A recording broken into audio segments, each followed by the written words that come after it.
Hey everybody. So this week we have a more advanced tips and tricks video. Now in these videos we kind of take some tips and tricks that we've kind of sprinkled throughout our project videos in the last few months, and we put them all together in an easy single video. If you watch all of our videos, you've probably seen some of these. There are a couple new ones though. We always try to include some new stuff. So we're going to get started with wet molds. Now, this is the 4-inch round wet mold. You guys know the Buckle guy makes these. We love these wet molds. You can do a bunch of stuff with them. You can make trays like this. Pretty simple. We like to do them lined, and we have a video on that. You can also make bags out of them. So this is 2 wet molds stacked together, and they make beautiful bags. And with these wet molds, they're really, really easy because they're all CNC, great tolerances. You just add a few clamps. Now, a lot of you guys have picked these up, and we've been seeing a ton of really cool projects made out of them. The one more advanced tip that I have, and this has come from using them now for close to a year, is that you don't have to leave these in the wet mold for a full 24 hours. It's actually better if you take them out after about 1 to 2 hours. So this is a 7-ounce natural veg piece. I've had this in the mold for about 90 minutes. What I'm going to do is I'm going to just take the clamps out, and it pops right out. You can see how crisp that shape is. Once we pop it out, all you have to do is just set it aside. And now that'll dry pretty much just like that. If you are using a leather that's coated or has dyes or something, you might want to leave it like this on the mold, but you can take this ring off. That's going to do a couple things. The first thing it's going to do is this is going to dry quicker, so you're going to be able to use this, depending on humidity levels, in as little as 8 hours. This will be dry and you can get to actually working with it. The other thing it's going to do is it's not going to risk, if you let it dry sitting on the mold, you can kind of like dry in some really weird marks on the inside I've found. So if you remove it, you're not putting that clamp pressure on this piece for a full 24 hours. So it kind of, as it dries, the leather kind of puffs back out a little bit. The next tip is, this is a totally new product to me. Now I know they've existed for a while, but they've been kind of hard to get. And I think Buckle Guy just started carrying them, so you can get them in the first link in the description. These are called pin clips, as far as I know. What these are is, this is a pin, and this is a clip. Pretty self-explanatory. You pull this, and the pin comes out. Now what they're used for is to hold really any leather seam together that you haven't glued but you want to sew. And I'll show you on a bag what I use them for, and it's a total game changer. So when you make a bag in this construction style, the way that you're able to do all of this fine detail so deep in the bag is that you build the tray first, you build the body second, and then at the end you sew them together. So you pre-punch both pieces. What that allows you to do is just reach in and sew all the way around, and you're not worrying about piping and adding feet and stuff after you've got a whole foot tall bag done. Now, in the past, the traditional way to do it is to just use needles or an anchor stitch that you would pull out as you saddle stitch. And I'll show you what that looks like. I have 2 pieces of leather here that we're going to use as our pretend, well, it's not a pretend seam, but as our demonstration seam. So traditionally, because this is leather, not fabric, you can't use just regular pins. So you would use some extra needles, and you'd just kind of pop them through these holes and put them so they stay halfway. And this is how we would hold this seam together. Now it works okay. If you're like me and you're a little clumsy, you kind of either snag your thread, or you scratch your hand, or they just fall out on you. But you can see that holds it together well enough for you to stitch. With the pin clips, it's like, I can't even describe how much easier this makes this process. So you take your pin, you put it through, and then you just clear it with the clip. That's it. And for a piece this big, we probably only need 2. On a bag like this, I did this whole bag with just 5 clips. It held the entire thing together perfectly, and it cut my sewing time. I'm not kidding you, it cut about an hour out of my sewing time just not having to fiddle with. I don't do the I don't use the needles. I use a temporary stitch, so I just kind of I do like a little tack stitch here, a little tack stitch here, just to hold it up, which takes time. But with these, you're secure. They're not coming out. and you just sew up to one, and when you're ready to take it out, you just pull, and you just keep sewing. They're very secure. They're inexpensive. I placed an order for a bunch of them because I tried them out. I wasn't sure how good they were if I was gonna like them, but I have been using them for not just seams like this. I've been using them for if you've made our baguette bag, if you've made any sort of bag work. They're great for wallets where you want to pre-punch both. You want to double punch so you get the slant on both sides, but you're not gluing. They're just a great way to hold everything together. It's such a smart. I don't know how long they've been around. It's one of those things I've seen pictures of on the internet for a few years, but didn't know where to get. And they've very quickly become an asset in the workshop. Our next tip is a binding tip. Now, what binding is taking a raw edge, and instead of burnishing it, we're wrapping a thin leather around it. And now you can see what the outside looks like. The inside looks just the same. And it's just a nice way to finish off, get a nice professional look. A lot of people have messaged me saying, well, do you pre-glue in the binding and then punch it? How do you do it? And you can do that. If you have a sewing machine, they have binding feet that you just feed a strip of leather a specific width wide, and it'll bind the whole thing. But we're doing this by hand. Now, this tip, for me, and I'm not formally trained. I know that there are other ways to do this, but the easiest way for me to do it is I pre-punch everything. So let's go down to the board, and I'll show you kind of how I do everything on one of our sample pieces. So binding is actually very simple to do. It is time consuming, but it's very simple to lay out and make sure it lines up. Because we're going to say this is our piece that we want to bind. All you have to do is cut a strip of binding longer than your piece. Now this is exactly the same length, but pretend it's longer just because I don't want to waste leather. Then we're going to use the same stitching chisel spacing that we used on our piece itself, and all we have to do is make sure that we have a right angle on our binding so that the holes line up on either side, and punch all the way down on both sides to create our binding strip. Now I always do this longer than the piece that I'm binding, of course, so that we have some extra to cut off, and you're going to want to skive both of the ends for an overlap. But let me get this punched out, and I'll show you how the installation is with this specific style of installing binding. So we have the edge that we want to bind, and we have our little binding strip that we've made. And you can see that all of the holes line up at a right angle, across to each other. Take our binding, and I'm using, this is about 3 ounces. You can go thinner if you want. It's just kind of what we had. And fold it. There's 2 ways you can do this. What I like to do is to initially line it up. I'm going to take my needles with all threaded up. I'm going to put them through the first 2 holes that I want to stitch. I'm going to put them through the first 2 holes that I want to stitch on my piece. Pull these through.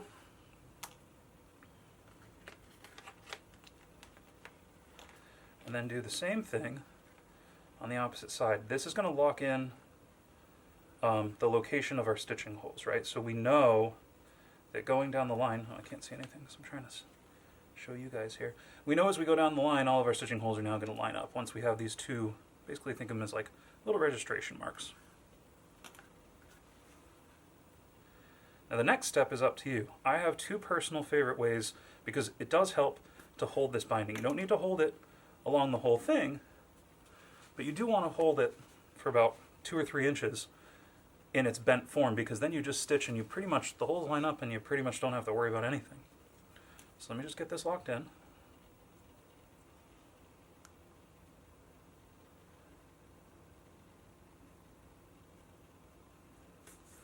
And now we're ready to make our decision on how we're going to hold this together.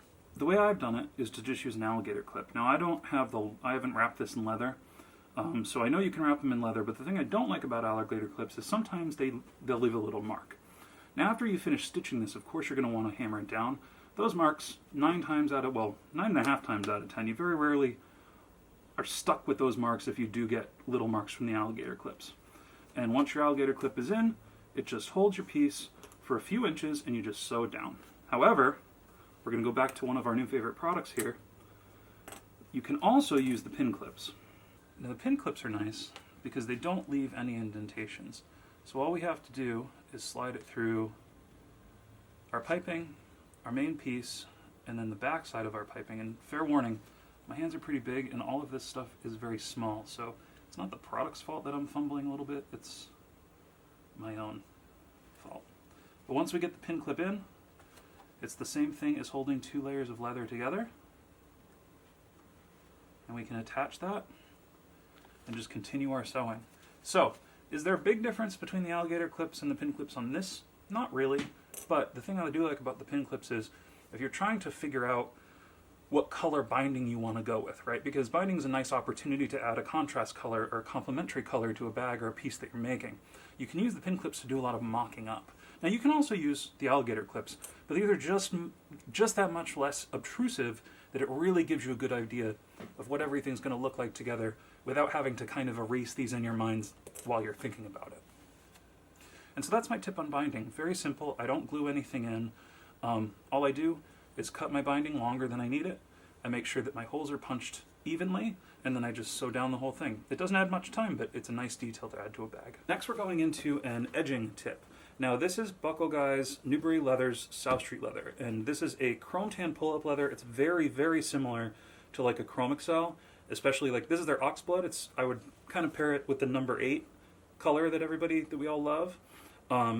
It is a chrome tan leather. It's a little less stretchy than Chrome Excel, which I appreciate because Chrome Excel is a shoe leather. So you do have to be careful when you're making smaller leather goods with it, like wallets, to reinforce everything so that it doesn't stretch over time. Now, the hardest part about chrome tan leather for years and years and years has been how do you finish an edge on it? This is going to be simple. You guys probably all know this, but I figured I'd throw it in here because we do get the odd question every now and again. You have a couple options. The traditional way is that you would use edge paint. So what you would do is you'd bevel or not bevel. You could leave it at a 90-degree angle. You do your sanding. Now this is about 300 grit. And then you would go through the edge painting process. There's 2 things that I've started using in the last year that you can still do this and it looks beautiful, but a quicker way to do it, because you do have to wait for the edge paint to dry, sand it down, if you're using heat, whatever. It's a process, right? If you want to get a quick, nice, shiny edge on chrome tan leather, and you guys were the ones that told me to grab this stuff, and I refused for years. Toconol, that's it. That's all you need. So Toconol, we did a bunch of kind of research on it. This stuff includes acrylic resin in it, which is how it's able to seal up the chrome tan leather. So it's not like a gum trag where it's just a natural, almost lubricant type thing, and you're just sealing up you're just using it to use friction to seal up the fibers of the leather. This has resin in it so that it's a top coat. Now the only thing I've done to this is I've sanded it with 300 grit.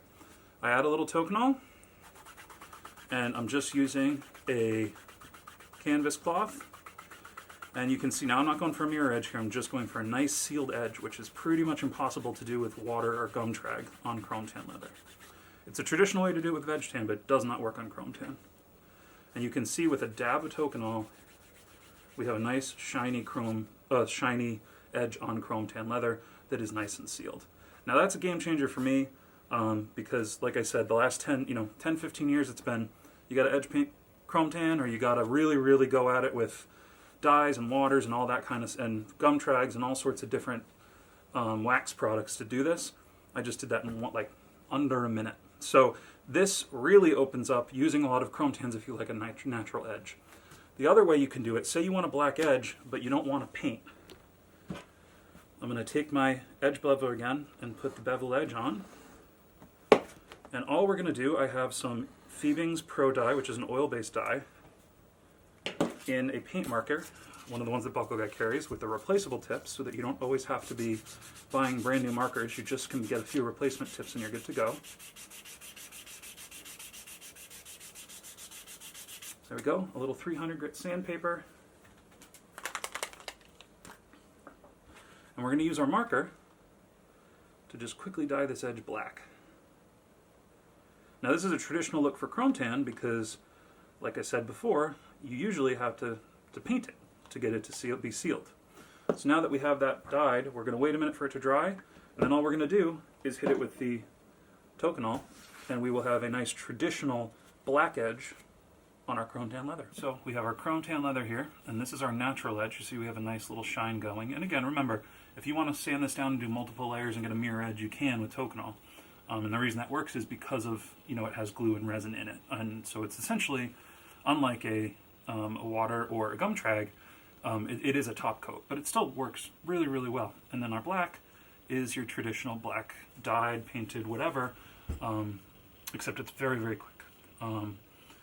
So yeah, so there's the chrome tan finishing edges thing. It's one of the things that has been a pain in the rear end for me to do for 10 years, and now it's super easy, which is great because I've really been loving working with this new Newberry Leather stuff.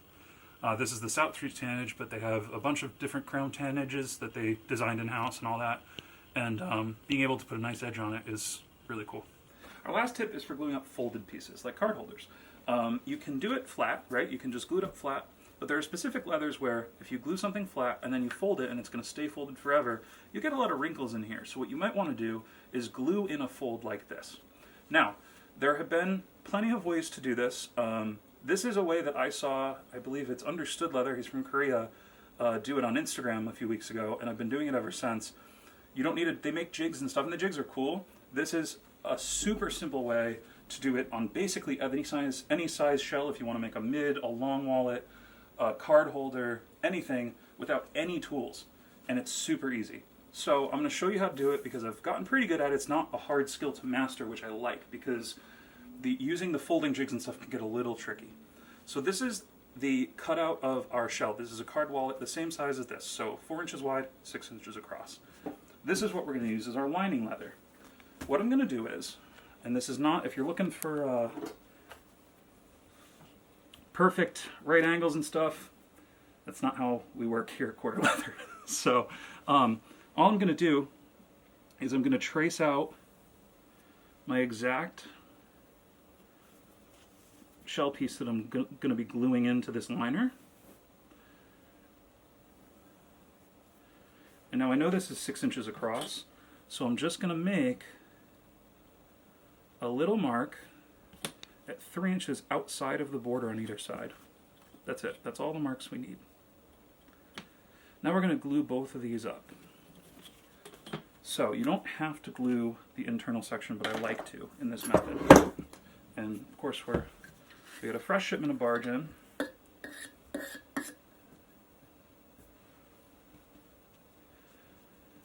And once I found this, because we don't have a jig, because most of the card wallets that we make, we try to keep things kind of affordable with our stock products, so they're not lined, so we don't need to glue in a liner. But when I do make lined stuff, usually I'll be using leather that's tumbled on the inside. That's my preference, and so you don't really have to worry about this because the tumbled leather folds just fine. But if you're using something like a pull-up leather or chrome tan leather where you want to glue the fold in so that it's not looking a little bit weird on the inside, this is a great way to go. Because your other options are a jig or a table corner, which they all work, but this is such a cool way to do it that I had to include it in this, even though we haven't really done this on camera at all yet. And now this is our shell, so this is no trim allowance here. This is the exact size the card holder is going to be. Right, so we have our liner and we have our piece, all of our glue is dried. This outline is the perfect outline of our liner piece that is trimmed to size. What we're going to do to get our curve is we're going to line up one edge about, let me get you an exact measurement here. What, a 1/16 of an inch roughly? Yeah, about a 1/16 of an inch in. Now you can mark this out as well, but like I said, I'm not really one for super specific measurements because as soon as you start to use a wallet, it's going to start to mold to you and change shape anyway. We're going to go about 2 inches down on that side. We're going to keep our finger under where this center mark is so that this does not stick, and we're going to do the same thing. I have my finger under right here on this side.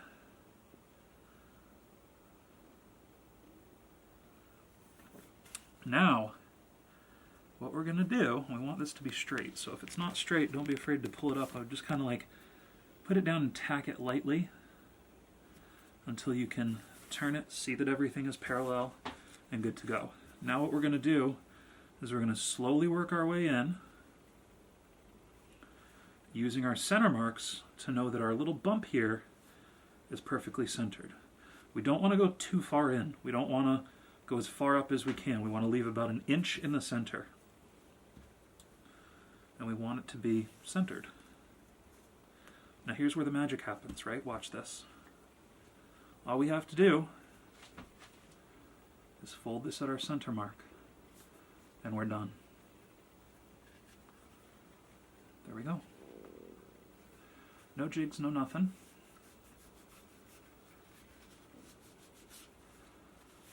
And we're nice and stuck down. So then you'd go through, make the rest of your wallet, and you're good to go. You end up with something like this, where it's folded perfectly. You can open it, of course, but you don't get any of the wrinkles in here. You don't get any of the wrinkles in here. You don't get any wrinkles when you open it. It's a little bit more of an advanced technique. And I've just fallen in love with this way to do it, because it doesn't involve corners of tables, it doesn't involve jigs, it doesn't involve anything, and it's super quick. And that's going to be it for our Advanced Tips and Tricks Volume 1, I guess. You can see our wet mold here. This has been out of the mold for about 2 hours, and it's kept its shape perfectly. It's on its way to drying. In about 2 more hours, it should be completely dry and ready to do whatever we want to do to it. Pin clips, you can get those at Buckle Guy now. We've got our finishing the chrome tan edges super quickly, where it used to take a long time before. And my favorite, because it's a new technique to me, is this folding method, or this gluing method with the curve. It just makes such a professional feeling card wallet, and the minute you get it, it's folded, ready to go in your pocket, and it lays nice and flat. So that's going to be it. Thank you guys so much for watching. We have a really cool video. We're going to return to original form next week with a quiet video making a bag, and we'll see you in the next one.